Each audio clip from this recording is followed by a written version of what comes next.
Illustrative example number 4 is the function g defined by g of x is equal to negative x, a linear function.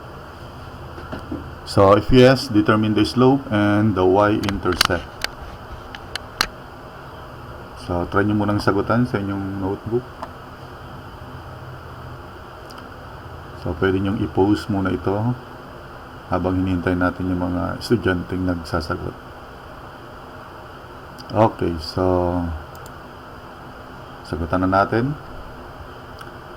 So kung mapapansin nyo, ang function natin is g of x is equal to negative x. So sa unang tingin,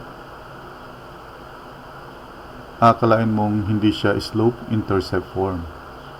Pero pwede nating i-rewrite yan as g of x is equal to, pag walang nakalagay na number dito sa katabi ni x, ibig sabihin ang nakalagay dito ay 1. So that is negative 1x. At yung y-intercept natin na b, ibig sabihin 0 siya, 0.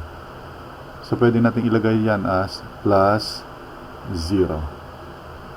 So ganyan yan. So nakasulat na siya sa, at nababasa nyo siya sa slope-intercept form. Okay, so this is a linear function. So i-identify na natin yung slope m, and that is negative 1. So negative 1.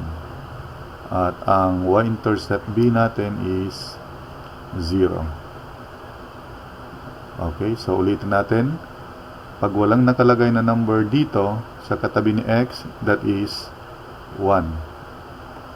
At pag walang b na nakalagay, ibig sabihin 0 ang b natin. So tinanggal na nila, hindi na sinama sa function. Okay, so pag nire-rate mo yan, ganitong kalalampasan, negative 1x plus 0. So ma-identify natin yung slope at yung y-intercept. Okay.